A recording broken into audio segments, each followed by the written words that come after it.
नमस्कार प्यारे बच्चों, फ्लैश एकेडमी चैनल में आप सबका स्वागत है। जैसा कि सबको इंतज़ार था, ठीक है, जेईई मेंस 2021 का एग्ज़ाम से डेट, एडमिशन फॉर्म से रिलेटेड सारी बातें सामने आ चुकी हैं, ठीक है। लेकिन बहुत सारे बच्चों को इसमें डाउट है कि सर एग्ज़ाम 4 बार हो रहा है, हमको कितने बार फीस पे करना है, एग्ज़ाम का पैटर्न चेंज हुआ है तो क्या है, उससे रिलेटेड बातें। तो आपके सारे डाउट्स इस वीडियो में क्लियर हो जाएंगे। मैं आपको फॉर्म फिलअप करना कैसे है वो भी बताऊँगा। वीडियो थोड़ा लंबा हो सकता है तो पूरे एंड तक बने रहना, सारे डाउट क्लियर होंगे, आपसे गलती नहीं होगी, ठीक है भाई। इंट्रो बजाओ। ओ बेटा जी, अरे ओ बाबूजी, किस्मत की हवा कभी नरम कभी गरम। तो बच्चों 4 पॉइंट्स मैं आज रखूंगा, 4 टॉपिक पे बात करेंगे। सबसे पहले हम मेजर चेंजेस की बात करेंगे कि इस बार क्या क्या चेंज हुए हैं आपके एग्ज़ाम पैटर्न में, ठीक है। मेजर चेंजेस क्या क्या हुए हैं वो। दूसरा सिलेबस के बारे में बात करेंगे, सिलेबस क्या क्या रहा है आपके जेईई मेंस 2021 का। एलिजिबिलिटी क्या क्या है, कौन कौन बच्चे एग्जाम दे सकते हैं, कौन कौन बच्चे अपीयर नहीं हो सकते, वो सारी बातें। फिर उसके बाद हम बात करेंगे फॉर्म फिलिंग प्रोसेस की। उसमें मैं आपको पूरा वीडियो ट्यूटोरियल बता दूंगा कि कैसे कैसे आपको फॉर्म फिलअप करना है, ठीक है। सबसे पहले हम बात करते हैं बेटा मेजर चेंजेस की। तो सबसे बड़ा चेंज जो हुआ है इस बार, पहले आपको 2 बार देना पड़ता था जेईई मेंस, अब आप देंगे 4 बार। जी हाँ, और चारों मैंडेटरी या कंपलसरी नहीं है। जो बच्चे फर्स्ट अटेम्प्ट करना चाहते हैं वो 1 बार दे, जो 2 बार देना चाहते हैं 2 बार दे, 3 बार देना चाहते हैं 3 बार दे, 4 बार देना चाहते हैं 4 बार दे। फीस क्या रहेगा, कैसे करना है, वो बातें आगे बताऊंगा। एक चीज। दूसरा जो सबसे बड़ा चेंज हुआ पेपर में जो हुआ है, 12 लैंग्वेज में पेपर आ रहे हैं। पहले हिंदी, इंग्लिश और गुजराती में पेपर हुआ करते थे, अब टोटल 12 लैंग्वेज में, पहले से ज़्यादा लैंग्वेज बढ़ा दिए गए हैं। लेकिन एग्जाम की जो चेक करने की कैपेबिलिटी है, जो तरीका था 75 परसेंटाइल वाला क्राइटेरिया, वो अभी तक बना हुआ है। दूसरा हम बात करेंगे सिलेबस की। तो जैसे ही कोविड का टाइम आया, सिलेबस रिड्यूस हुआ, बहुत सारे बच्चे ने क्या कर दिया कि वही सिलेबस को फॉलो किया, अब पूरा सिलेबस पढ़ा नहीं। आगे स्वाद। चलिए, तो देखो क्या हुआ, उन बच्चों के साथ थोड़ा सा दिक्कत का उनको सामना करना पड़ सकता है। लेकिन जो बच्चों ने साल भर पूरी तैयारी अच्छे से की है, जैसे मेरे 12th वाले स्टूडेंट थे, उनको मैंने पूरा जेईई मेंस का सिलेबस करवाया हुआ है, वो बच्चे अच्छे से जानते हैं कि सिलेबस में कोई भी हमको छूट नहीं मिला है। हाँ, रिलैक्सेशन देने के लिए, ठीक है, रैशनलाइज करने के लिए उन्होंने क्या किया है, थोड़े से सिस्टम में हमको ढिलाई दी है। तो पहले हम लोग को 25 क्वेश्चन सॉल्व करने होते थे, जिसमें 20 क्वेश्चन थे नेगेटिव मार्किंग वाले ऑब्जेक्टिव टाइप और बाकी 5 क्वेश्चन इंटीजर टाइप थे। अब ऐसा है, वो 20 क्वेश्चन एज इट इज रहेंगे जिनमें नेगेटिव मार्किंग होगा। 10 क्वेश्चन आपको इंटीजर टाइप दिए जाएंगे जिसमें कोई नेगेटिव मार्किंग नहीं है। लेकिन ध्यान रहे, आपको सिर्फ और सिर्फ 5 क्वेश्चन ही उसमें अटेम्प्ट करना है, ये बात तो आपको पता है। अब भाई 5 क्वेश्चन हमको अटेम्प्ट उसमें करने हैं, तो सर सिलेबस क्या रहेगा। बहुत जगह तो सिलेबस हटा दिया गया, सीबीएसई ने भाई 12th के सिलेबस को रिड्यूस कर दिया कोविड के चलते। तो ऐसा है, मेरा मानना यह है, जो 20 क्वेश्चन जो आपने बोला है ऑब्जेक्टिव टाइप, उसमें मेजर पार्ट वो सिलेबस रहेगा जो कि 12th में एनटीए ने या सीबीएसई ने रखा है, वो उससे 20 क्वेश्चन आएंगे। और जो आपके सिलेबस से हटा दिए गए हैं लेकिन जेईई मेंस में एनटीए ने उनको आपके सिलेबस में रखा हुआ है, वो क्वेश्चन इन 10 की कैटेगरी में जाएगा, ऐसा मेरा मानना है। हो सकता है रेशियो थोड़ा इधर उधर हो जाए, तो आप अपनी तैयारी में इस बात का ध्यान रखें, जो आपके 11th-12th का सिलेबस सीबीएसई ने प्रोवाइड किया है, उससे ज़्यादा क्वेश्चन आने वाले हैं as compare to cutout syllabus. लेकिन कटआउट सिलेबस से क्वेश्चन रहेंगे, उसमें आपको एक बेनिफिट ये मिलेगा कि 5 क्वेश्चन आपको अटेम्प्ट करने हैं 10 में से, ठीक है। तो ये तो बात हो गई एग्जाम के पैटर्न की। अच्छा, अब बात करने जा रहे हैं बच्चों हम लोग 3rd पॉइंट में, एलिजिबिलिटी क्या रहेगी। तो एनटीए ने साफ साफ बोल रखा है, only those candidates who have passed class 12th equivalent examination in 2019, 20 और 21 और those who appearing in class 12th equivalent examination in 21 are eligible to prepare in JEE mains 2021। यानी आपने अगर 2019 में, 20 में आपने 12th का एग्जाम दिया है और 21 में आप देने वाले हैं, तो आप इस एग्जाम के लिए कैपेबल है। आप आराम से बिना किसी डर के ये एग्जाम दे सकते हैं। कौन नहीं दे सकते? Candidate who pass class 12th और इक्विवेलेंट एग्जामिनेशन इन 2018 और before as well as those who will appear in such examination in 2022 और later are not eligible to prepare in JEE main 2021। यानी वो बच्चे जिन्होंने 12th दिया है 2018 में, या वो बच्चे जो कि 21 में एग्जाम 22 में एग्जाम लिखेंगे, सॉरी 22 में एग्जाम लिखेंगे, ये दोनों ही क्राइटेरिया के बच्चे ये एग्जाम के लिए एलिजिबल नहीं है। तो जो 22 में है वो एग्जाम का वेट कर सकते हैं, उनके लिए तो भाई 1 साल बाद वो एग्जाम अपीयर हो जाएंगे। हाँ, लेकिन 2018 के पहले या 18 में जिन्होंने एग्जाम दिया वो बच्चे इसके लिए एलिजिबल नहीं है। दूसरी चीज, इस एग्जाम में जो बच्चे प्राइवेट देते हैं उनके लिए भी जगह रखा गया है, वो भी एग्जाम ये दे सकते हैं अपने अपने लैंग्वेज और अपने अपने स्टेट बोर्ड को सेलेक्ट करते हुए। ठीक है भाई, तो ये तो थी बात एलिजिबिलिटी की। किसकी बात थी? एलिजिबिलिटी। अब मैं जरा सा आपका एक डाउट क्लियर कर देता हूं, फी पे वाला, जो आपको सबसे ज्यादा डाउट आ रहा है कि सर हम 4 एग्जाम होंगे, चारों के फी पे करने हैं क्या? तो आपने नोट नंबर 1 में सबसे पहली बात देखा होगा, a candidate has open to apply for 1 session और मोर देन 1 सेशन, यानी आपको कोई बाध्यता नहीं है, कोई रेस्पॉन्सिबिलिटी नहीं है, कोई बंधन नहीं है कि आपको चारों ही देने हैं। आपकी मर्जी वो अटेम्प्ट दें, आप फेब में देना चाहें, मार्च में देना चाहें, अप्रैल में देना चाहें, मई में देना चाहें, आपकी मर्जी, आप उतने अटेम्प्ट दें। आपके पास 4 ऑप्शन है। ठीक, टुगेदर एंड पे एग्जाम फी अकॉर्डिंगली, मतलब कि हर एग्जाम के लिए आपको फी पे करना होगा। सबसे पहला काम आप करेंगे रजिस्ट्रेशन का, आप रजिस्ट्रेशन कर लिए, उसके बाद आपको हर बार, जैसे अभी आपको फरवरी अटेम्प्ट के लिए फी पे करना है, फिर जब रिजल्ट आएगा आपके फेब अटेम्प्ट का तो मार्च के एग्जाम के लिए फिर से एप्लीकेंट आपको होना पड़ेगा, फिर से आपको फी पे करना होगा, फिर आप चाहे तो अप्रैल में, फिर आप चाहे तो मई में। आगे इन्होंने बोला है, if a candidate wishes to apply only for 1 session, she has to pay examination fee only for that session during the current application period and will have opportunity to apply again for the remaining March April May session। मतलब आपने अगर एक बार form कर दिया है, इस बार आपने form भरने में एक ही सेशन अगर सेलेक्ट किया है, तो आप चाहे तो बाद के सेशन के लिए बाद में भी अप्लाई कर सकते हैं, कोई लोड नहीं है। चारों ही अभी सबमिट करने हैं, सर मैंने तो फैब किया था, मार्च अप्रैल मेरे से गलती से छूट गया, कोई दिक्कत नहीं, आप तब भी जाके उसको बढ़ा सकते हैं। समझ में आ रही बात? कोई बाउंडेशन नहीं है, चारों एग्जाम के फी आपको पे करने होंगे। एक चीज।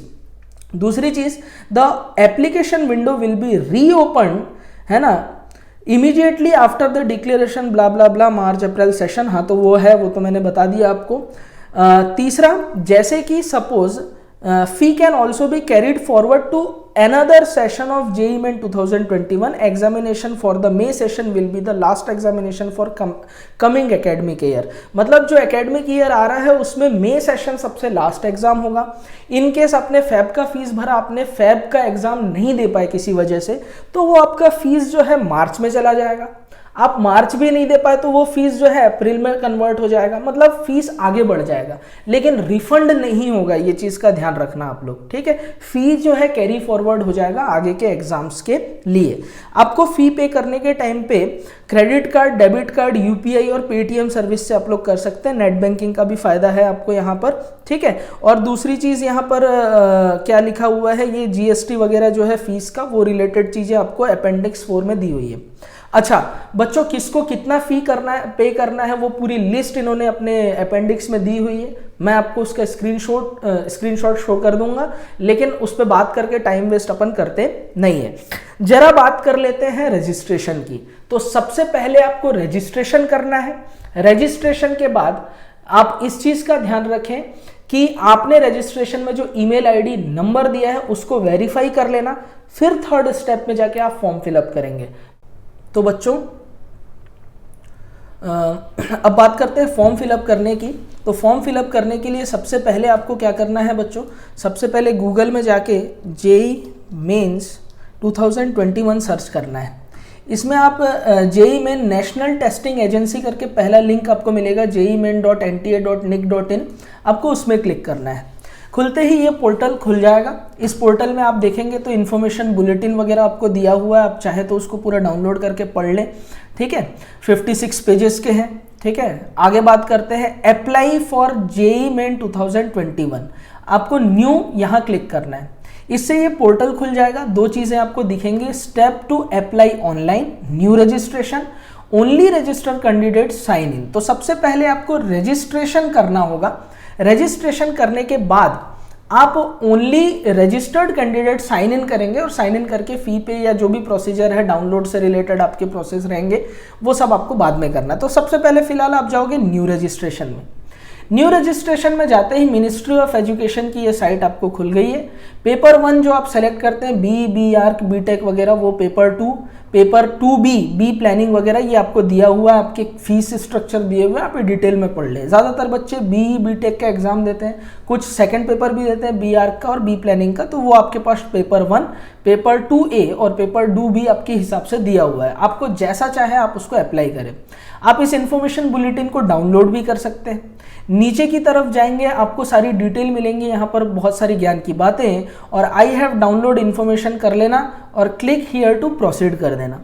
क्लिक हियर टू प्रोसीड करते ही आपके पास रजिस्ट्रेशन वाला पोर्टल खुल जाएगा।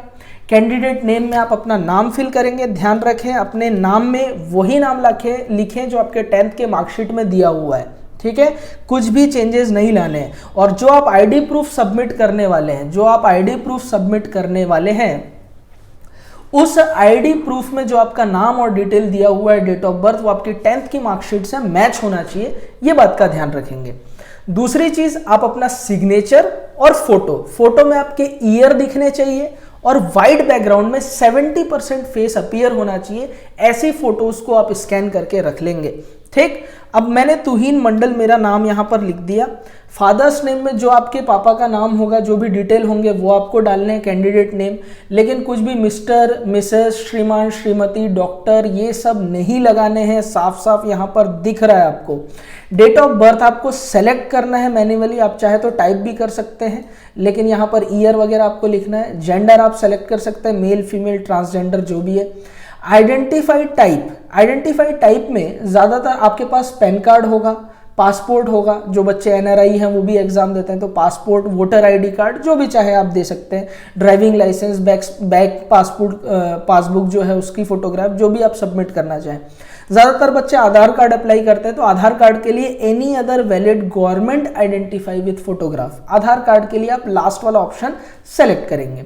फिर जो आपके 16 डिजिट या जो भी डिजिट का आधार कार्ड नंबर है या आपके पैन कार्ड का नंबर है वो आप यहाँ लिखेंगे।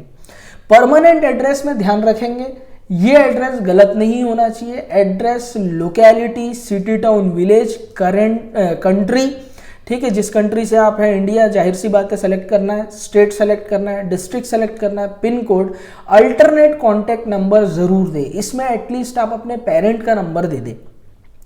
ईमेल एड्रेस जो भी आपका है वो लिखेंगे। मोबाइल नंबर में सबसे पहले +91 और फिर 10 डिजिट का आपका नंबर जो है वो यहाँ टाइप करना है। परमानेंट एड्रेस की बात करें, कई बच्चों का प्रेजेंट एड्रेस और परमानेंट एड्रेस अलग अलग हो सकता है, तो अगर ऐसा है तो आप अपना परमानेंट एड्रेस जो होम का है वो यहाँ लिखें और प्रेजेंट जहाँ आप रहते हैं वो एड्रेस यहाँ फिल करें। कोई बात नहीं, जहाँ आप रहते हैं वही आपका परमानेंट एड्रेस है तो सेम एज प्रेजेंट एड्रेस करेंगे तो वो पूरा का पूरा कट पेस्ट हो जाएगा। मैं आपको ये क्या फिल करना है वो सब नहीं बता रहा, आप अच्छे से ये कर सकते हैं, समय खराब नहीं करेंगे। चूज पासवर्ड में आपको ध्यान रखना है, password must be 8 to 13 character long, 8 से 13 डिजिट का होना चाहिए। Password must have at least 1 upper case, 1 lower case और must have at least 1 numerical value और कोई भी स्पेशल कैरेक्टर होना चाहिए। तो पासवर्ड आप कहीं लिख लेना इसको या स्क्रीनशॉट रखे रहना। आप कई लोग बच्चे अप्लाई कर देते हैं और पासवर्ड भूल जाते हैं। तो पासवर्ड के लिए जैसे कि सपोज मुझे पासवर्ड जनरेट करना है तो मैं सबसे पहले लिखूंगा कैपिटल T, फिर सारे लेटर तुहीन है तो तुहीन, फिर स्पेशल कैरेक्टर में @1 2 3 या जो आप चाहे वो आप लिख सकते हैं। कंफर्म पासवर्ड में मैं आपको दिखा देता हूँ, कैपिटल T, फिर क्या रहेगा UHIN, फिर स्पेशल कैरेक्टर 1 2 3। इस चीज का आप ध्यान रखेंगे। सिक्योरिटी क्वेश्चन जो भी आ रहा है, which is the website you really visit, है ना, तो आप जो भी वेबसाइट यूज करते हैं वो डाल सकते हैं। फेवरेट बुक, तो एक सिक्योरिटी क्वेश्चन आपको यहाँ सेलेक्ट करना होगा, है ना। What is your neighbours pet name, अगर नेबर के पास पेट नहीं है तो जाने दो, ठीक है। वेबसाइट आप कौन सा विजिट करते हैं, तो वेबसाइट आप सबसे ज्यादा जो भी विजिट करते हो www.theflashacademy.com वो डाल देना। तो इससे सिक्योरिटी आंसर में आपको उससे हेल्प मिल जाएगी, ठीक है भाई। फिर नीचे आपके पास में एक नंबर दिख रहा होगा सिक्योरिटी पिन, जैसे ही आप इसे डालते हैं ये फॉर्म सबमिट हो जाएगा। सबमिट होने के बाद में एप्लीकेशन फॉर्म आएगा, जो आपका होम पेज है, आपने रजिस्ट्रेशन कर लिया है। फिर आप क्या करेंगे, यहां एक नीचे एक और साइट आ जाएगा जहां से आपको verify contact number and email address आएगा। तो आप सबसे पहले कॉन्टैक्ट नंबर को वेरीफाई करेंगे, OTP आएगा वो सबमिट करना है, दूसरी बार ईमेल एड्रेस आएगा, OTP आएगा वो आपको सबमिट करना है। ये काम जरूर कर लेना, पहली फुर्सत में कर लेना। समझ में आ रही बात? फिर आपके पास में जो एप्लीकेंट फॉर्म नंबर और जिन्होंने रजिस्ट्रेशन कर लिया है वो इस साइट में अपनी डिटेल डालेंगे और डिटेल फिर करके फॉर्म आप लोग सबमिट कर लेंगे। तो ये प्रोसेस था फॉर्म भरने का। पेमेंट ऑप्शन आप क्रेडिट कार्ड, डेबिट कार्ड जो भी मोड से करना चाहें, online banking, net banking, Paytm, वो ऐसा आप कर सकते हैं। वीडियो ज़्यादा लंबा नहीं खींचते, बाकी प्रोसीजर आप कर लेंगे। जहां मुश्किल होगी उन बातों पे मैंने बात कर लिया है। इनकेस आपको कोई परेशानी होती है तो मेरे इंस्टाग्राम चैनल में आप मुझे DM कर सकते हैं, मैं बड़े आराम से आपके सारे सवालों का जवाब दूंगा। घबराना नहीं, मैं साथ में हूं, आप तो टेंशन लेना मत। जो भी डाउट रहेंगे आप बिंदास मुझसे पूछ सकते हैं बिना किसी डर के। सबको एग्जाम के लिए all the best. Flash academy family की तरफ से आपको एग्जाम की ढेर सारी शुभकामनाएं। मेरी प्रेयर आप लोग के साथ रहेंगी, आप अपने एग्जाम में अच्छा से अच्छा करें। एग्जाम से रिलेटेड बातों के लिए चैनल को लाइक, शेयर, सब्सक्राइब करना ना भूलें। मैं कुछ स्पेशल वीडियोस JEE मेन से रिलेटेड डालता रहूंगा, कुछ टॉपिक बताता रहूंगा जिससे आपके क्वेश्चन सॉल्व हो। इंपॉर्टेंट टॉपिक के लिस्ट के बारे में भी बात करेंगे, तो वो आपको डिटेल वहां मिल जाएगा। खत्म, बाय बाय, टाटा।